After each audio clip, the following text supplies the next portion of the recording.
Hello dear student, welcome back to my YouTube channel Shivam study knowledge. Student, आज के इस video में हम क्लास 12 समाज शास्त्र यानी सोशियोलॉजी के जितने भी स्टूडेंट हैं और इस बार 2024 में समाज शास्त्र का पेपर देने वाले हैं, तो हम उन सभी स्टूडेंट के लिए लेकर आए हैं महत्वपूर्ण 84 टॉपिक। यानी ये सबसे महत्वपूर्ण 84 टॉपिक हैं जो अध्याय 1 से लेकर 15 तक सभी महत्वपूर्ण टॉपिक यानी सभी महत्वपूर्ण प्रश्न आज के इस वीडियो में हम आप लोगों को बताने वाले हैं। आज के इस वीडियो को देखने के बाद में आपका समाज शास्त्र का सभी महत्वपूर्ण प्रश्न खत्म हो जाएगा। 7 मार्च को आपका पेपर है समाज शास्त्र में, तो 7 मार्च की बोर्ड एग्जाम में 100% यही सारे प्रश्न आएगा जो आज की इस वीडियो में हम आप लोगों को बताने वाले हैं। तो वीडियो को आप लोगों को क्या करना है, शुरू से लेकर लास्ट तक देखना है, क्योंकि ये सारे इंपॉर्टेंट क्वेश्चन आपके 7 मार्च की बोर्ड एग्जाम में पूछे जाएंगे। तो जितने भी स्टूडेंट अभी तक कुछ नहीं पढ़ा है, जिन्होंने अभी तक किताब ही नहीं उठाया है, तो आज के इस वीडियो को क्या देखेंगे, यानी पूरे कंप्लीटली वो वॉच करेंगे, वीडियो देखेंगे और इसके बताए गए एक एक प्रश्नों को उनको क्या है तैयार कर लेना है, क्योंकि बोर्ड एग्जाम में यही सब प्रश्न आएगा और आपको क्या है 100 में से 99 नंबर आपको इसमें समाज शास्त्र में दिलाकर जरूर जाएगा। तो चलिए देखते हैं वो कौन कौन से इंपॉर्टेंट क्वेश्चन हैं जो आपके बोर्ड एग्जाम में पूछे जाते हैं। सबसे ज़्यादा इंपॉर्टेंट है तो तैयार कर लीजिएगा।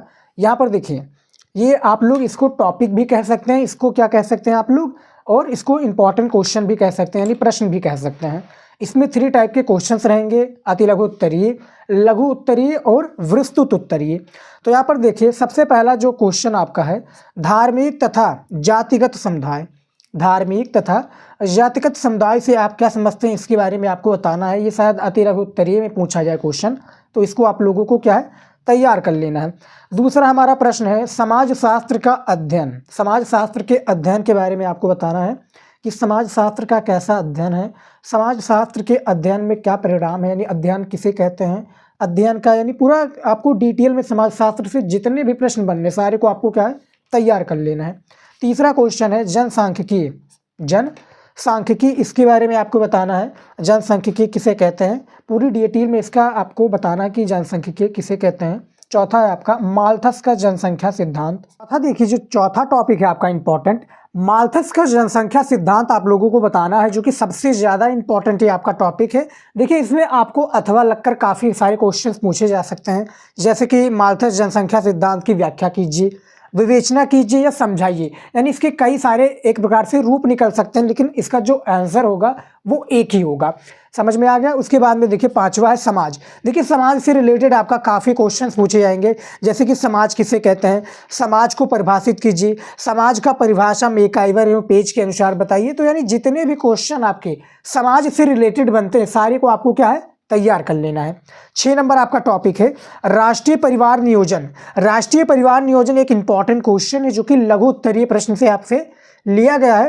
राष्ट्रीय परिवार नियोजन से आपका काफ़ी क्वेश्चंस आएगा, तैयार कर लेना।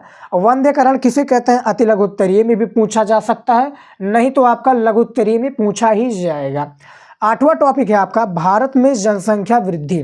भारत में जनसंख्या वृद्धि किस तरह से हुई है, इसके बारे में आपको पूर्ण रूप से बताना है। 9 नंबर टॉपिक है आपका मृत्यु दर और जन्म दर में अंतर बताइए, या मृत्यु दर और जन्म दर का आप लोग क्या है परिभाषा दीजिए।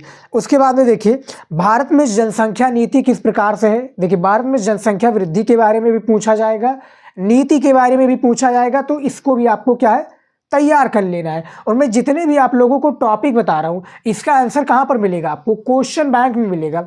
जो आपका क्वेश्चन बैंक है, चाहे जो भी आपने क्वेश्चन बैंक ले रखा है, आपको इस सभी का आंसर उनमें मिल जाएगा। नहीं तो अपना बुक देखिएगा समाज शास्त्र का, उसमें इन सभी का आंसर पूर्ण रूप से मिल जाएगा, तैयार कर लीजिएगा। जिन भी स्टूडेंट ने अभी तक कुछ भी नहीं तैयार किया, मेरी गारंटी है ये सारे 84 टॉपिक को कंप्लीट कर लेते हैं। उनका 95 ना आए तो चैनल को आकर अनसब्सक्राइब कर देना, लेकिन बताए गए सारे इंपॉर्टेंट टॉपिक को तैयार कर लेना है, एक भी छोड़ना नहीं है। और याद रखिएगा, एक एक क्वेश्चन का कई सारे रूप होते हैं।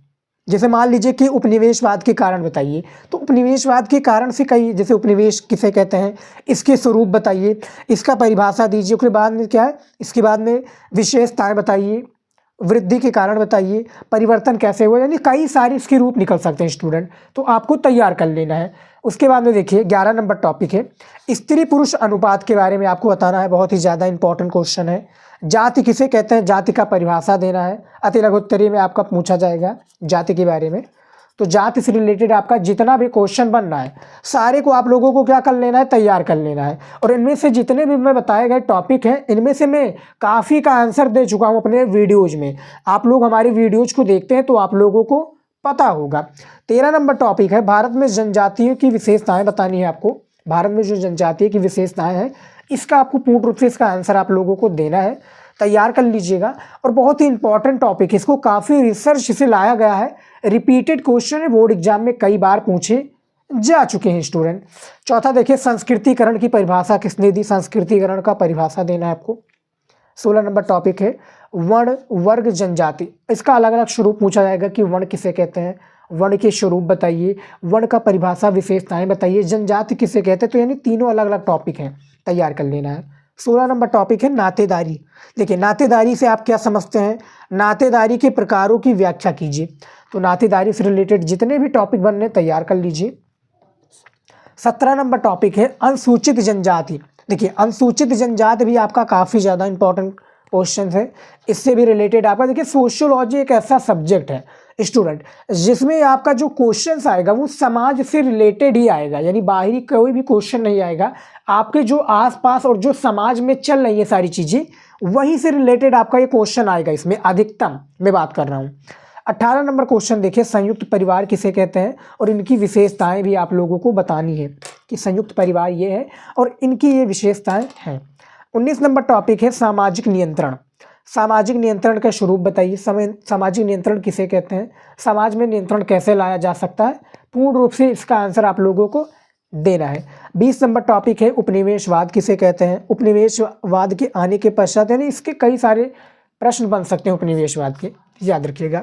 उपनिवेशवाद का उदाहरण सहित समझाइए, उपनिवेशवाद का संक्षिप्त परिचय, इसके प्रभावों के बारे में और इसकी अर्थव्यवस्था के यानी अर्थव्यवस्था के अर्थों में बदली उपनिवेशवाद के कारण इसके बारे में आपको बताना है। 21 नंबर टॉपिक है मेघालय उत्तराधिकार अधिनियम। जो मेघालय में उत्तराधिकार अधिनियम है इसके बारे में आपको बताना है। 22 नंबर टॉपिक है परिवार। देखिए परिवार से रिलेटेड भी आपका काफ़ी क्वेश्चन आएगा, जैसे हमने नातीदारी से रिलेटेड आपको काफ़ी क्वेश्चंस बताए हैं, सेम उसी प्रकार से परिवार के प्रकार, परिवार किसे कहते हैं, परिवार के स्वरूप बताइए, परिवार किन किन अर्थों में है, यानी पूर्ण रूप से आपको 22 नंबर क्वेश्चन का आंसर दे देना है। और एक क्वेश्चन के आपके कई सारे अथवा करके क्वेश्चंस मिल जाएंगे, तो तैयार कर लीजिएगा और उसका आंसर जो होगा वो यही होगा। इस नंबर टॉपिक है बाजार। देखिए बाजार से रिलेटेड भी आपका काफ़ी क्वेश्चन आएगा, बाजार किसे कहते हैं, बाजार के बारे में आपको पूर्ण रूप से बताना रहेगा कि समाज शास्त्री के अनुसार बाजार का परिभाषा दीजिए। तो कई सारे रूप इसके आएंगे, निकाल समाज मतलब तैयार कर लीजिएगा। 24 नंबर टॉपिक है हुंडी की उपयोगिता बताना है। हुंडी के बारे में हमने नागरिक शास्त्र जियोग्राफी में काफ़ी बार बता चुका हूँ, यानी जो पहले के व्यापारी होते थे वो हुंडी का प्रयोग करते थे। जैसे कि अब समय में भैया डॉलर सबसे ज़्यादा प्रचलित है, सेम उस प्रकार से पहले क्या जो व्यापारी लोग होते थे वो हुंडी का प्रयोग करते थे। तो हुंडी की आपको उपयोगिता बतानी है। 25 नंबर टॉपिक है भारतीय अर्थव्यवस्था के बारे में। भारतीय अर्थव्यवस्था किस तरह से है, क्या क्या रूप आए, क्या क्या स्वरूप आए, सारी चीज़ें बताना है। 26 नंबर टॉपिक है पूंजीवादी अर्थव्यवस्था के बारे में बताना है। इनमें से सारे टॉपिक को आपको सबसे पहले क्या कर लेना है, कॉपी में लिख लेना है। कॉपी में लिख लीजिए, फिर एक एक करके चैप्टर वाइज आपको क्या, चैप्टर वाइज आपको सारे टॉपिक का आंसर मिलता चला जाएगा। आप ढूंढिएगा, हमने इनमें से जितने भी बताए गए टॉपिक है इनमें से कुछ का आंसर मैं दे चुका हूँ ऑलरेडी अपने चैनल पर। आप लोग देखते होंगे वीडियोज़ तो आपको पता होगा। वस्तुकरण या पर्यावरणीकरण किसे कहते हैं इसके बारे में आपको बताना है। 28 नंबर टॉपिक है भूमंडलीकरण की केंद्रीय विशेषता बताइए। भूमंडलीकरण की आपको क्या बताना है, केंद्रीय विशेषता बतानी है। 29 नंबर टॉपिक है सामाजिक विषमता के बारे में बताना है। सामाजिक विषमता किसे कहते हैं, सामाजिक अपवर्जन किसे कहते हैं, सामाजिक, उसके बाद में क्या है सामाजिक बहिष्कार, यानी कई सारे इसके रूप निकल के आएंगे। सामाजिक विषमता के बारे में हमने बताया आपको। उसके बाद में देखिए 30 नंबर है पूर्वग्रह। पूर्वग्रह जाति पूर्वग्रह अंतर विवाह को समझाइए। जाति पूर्वग्रह से रिलेटेड आपका काफ़ी क्वेश्चन आएगा, तैयार कर लेना है।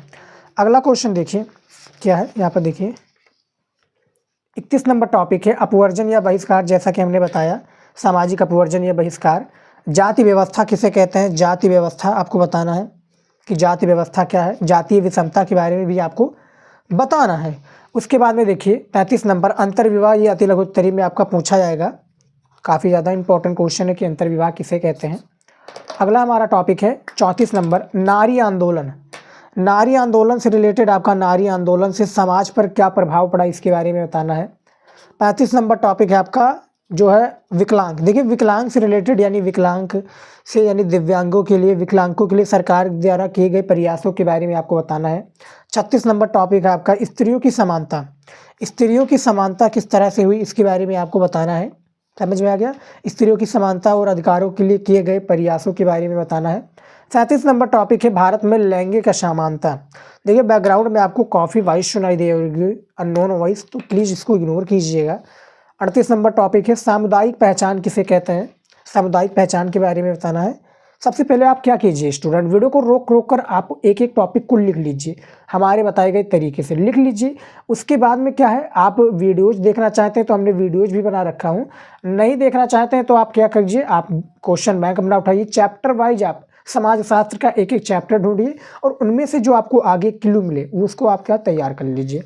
38 नंबर टॉपिक है सामुदायिक पहचान के बारे में बताना है, क्या होती है, वो कैसे बनती है। 39 नंबर टॉपिक है संप्रदायवाद या सांप्रदायिकता के बारे में बताना है, काफ़ी इंपॉर्टेंट परिभाषा है। उसके बाद में देखिए क्षेत्रवाद। क्षेत्रवाद किसे कहते हैं, क्षेत्रवाद की किन्हीं दो समस्याएं। सांस्कृतिक विविधता के बारे में आपको बताना है, सांस्कृतिक जो विविधता है इसके बारे में बताना है, इससे आप क्या समझते हैं। उसके बाद में इससे क्या है, विविधता का क्या अर्थ है, यानी अर्थ और अर्थ अस्वस्थ यानी अस्वस्थ, यहाँ पर देखिए नहीं, अर्थ क्या समझते हैं, अर्थ किसे कहते हैं। उसके बाद में आशय क्या है। उसके बाद में देखिए 42 नंबर टॉपिक अल्पसंख्यक किसे कहते हैं, इसके बारे में बताना है। 43 नंबर टॉपिक है धर्मनिरपेक्षता। धर्मनिरपेक्षता से आपका क्या आशय है, भारतीय समाज में इसके महत्व की व्याख्या कीजिए। समझ में आ गया? जाति और वर्ग के बारे में बताना है। 44 नंबर हमारा क्वेश्चन है, आप लोग इसको क्वेश्चन भी कह सकते हैं, हम इसको टॉपिक कहते हैं। जितने भी स्टूडेंट आप इस बार 7 मार्च को पेपर देने वाले हैं, बस मेरी गारंटी है, बस आप लोग ये तैयार कर लीजिए, इनमें से एक भी टॉपिक छोड़िए मत। ये 3 टाइप के क्वेश्चन इसमें आपको मिल जाएंगे, अति लघु उत्तरीय, फिर आपको लघु मिल जाएगा एंड आपको दीर्घ उत्तरीय, यानी 3 टाइप के क्वेश्चन आपको इस वीडियो में मिल जाएंगे। उसके बाद में देखिए 45 नंबर टॉपिक राष्ट्र राज्य से अभिप्राय क्या है। जो राष्ट्र राज्य है इससे अभिप्राय क्या है इसके बारे में बताना है। 46 नंबर टॉपिक है औद्योगिकीकरण और नगरीकरण किसे कहते हैं, इसका परिभाषा दीजिए, नहीं तो आपका अंतर भी पूछा जा सकता है। औद्योगिकीकरण और नगरीकरण के बारे में तैयार कर लीजिए। सबसे पहले क्या कीजिए, वीडियो को रोककर आराम से वीडियो को देखिए, ये नहीं कहीं हम जा नहीं रहे और हमारी वॉइस आप लोगों को फास्ट लग रही होगी, तो प्लीज़ क्या है, आप लोग आराम से वीडियो को रोक कर लिख लीजिएगा। 47 नंबर टॉपिक है नगरीकरण। देखिए नगरीकरण से आपका काफ़ी क्वेश्चन आएगा, नगरीकरण किसे कहते हैं, नगरीकरण से समाज पर क्या प्रभाव पड़ा और नई नगरीकरण से अर्थव्यवस्था पर क्या प्रभाव पड़ा, सारे क्वेश्चन पूछे जाएंगे। 48 नंबर टॉपिक है राष्ट्रीय योजना के बारे में आपका काफ़ी क्वेश्चन पूछा जाएगा, तैयार कर लीजिएगा। सामाजिक परिवर्तन क्या है, आधुनिकीकरण, सांस्कृतिक परिवर्तन, पश्चिमीकरण, यहाँ पर देखिए आधुनिकीकरण, सांस्कृतिक परिवर्तन, पश्चिमीकरण, इसके बारे में भी पूछा जाएगा। अगला देखिए 53 नंबर क्वेश्चन धर्मनिरपेक्षीकरण किसे कहते हैं। 54 नंबर क्वेश्चन है हमारा सांस्कृतिक समुदाय, धर्मनिरपेक्षीकरण किसे कहते हैं, प्रेक्षण किसे कहते हैं, ये भी आपका क्वेश्चन आएगा बोर्ड एग्जाम में। इसको भी आप लोगों को क्या कर लेना है, सबसे पहले तैयार कर लेना है, चैप्टर वाइज मिलता चला जाएगा। कानून और न्याय में अंतर बताइए, कानून और न्याय किसे कहते हैं, दोनों के बारे में बताना रहेगा। अगला हमारा क्वेश्चन है यहाँ पर देखिए 56 नंबर यहाँ पर देखिए जनतांत्रिक राजनीति किसे कहते हैं, इसके बारे में आपको बताना है स्टूडेंट। उसके बाद में देखिए 57 नंबर पंचायत के बारे में आप लोगों को बताना रहेगा। 58 नंबर है लोकतांत्रिक व्यवस्था के बारे में, लोकतांत्रिक व्यवस्था क्या है, इसके क्या परिणाम हुए, इसके क्या एक प्रकार से परिभाषा भी पूछा जा सकता है। 59 नंबर टॉपिक है भारतीय संविधान के बारे में आपको बताना है, भारतीय संविधान किस तरह से है। भारतीय संविधान से रिलेटेड जितने भी टॉपिक आपके बनने सारे को आपको क्या कर लेना है, सबसे पहले तैयार कर लेना है। भारतीय जो संविधान है हमारा, भारतीय संविधान से आशय क्या है, सारे क्वेश्चंस को आपको तैयार कर लेना है। अब आ गया हमारा ग्रामीण समाज। ग्रामीण समाज से रिलेटेड आपका जैसे ग्राम पंचायत है, ग्रामीण की आवाज़ के सामने 73वें संविधान संशोधन का आपको बताना है। ग्रामीण समुदाय किसे कहते हैं, ग्रामीण समाज किसे कहते हैं, इसके भी रिलेटेड आपका क्वेश्चन पूछा जाएगा। हरित क्रांति किसे कहते हैं। देखिए स्टूडेंट हमारा इस समय जो है थोड़ा एक प्रकार से जो हेल्थ है वो डाउन है, मतलब तबीयत ख़राब है, इस प्रकार से आप लोग कह सकते हैं, तो इसीलिए वीडियोज़ में फास्ट बोल रहा हूँ और आपके लिए इंपॉर्टेंट क्वेश्चन लाना मेरी एक प्रकार से एक प्रकार जिम्मेदारी है और आपकी तैयारी भी कराना। तो ये नहीं मैटर करता मैं बीमार रहूँ या कुछ भी रहूँ, आपकी तैयारी अच्छे से मैं कंप्लीट कराऊँगा। 62 नंबर टॉपिक देखिए, ग्रामीण समुदाय या नगरीकरण किसे कहते हैं। ग्रामीण समुदाय और नगरीकरण के बारे में आपको बताना है पूर्ण रूप से। 63 नंबर टॉपिक है, संरचनात्मक किसे कहते हैं, संरचनात्मक के बारे में आपको बताना है। 64 नंबर टॉपिक है, भूमि हदबंदी अधिनियम क्या है।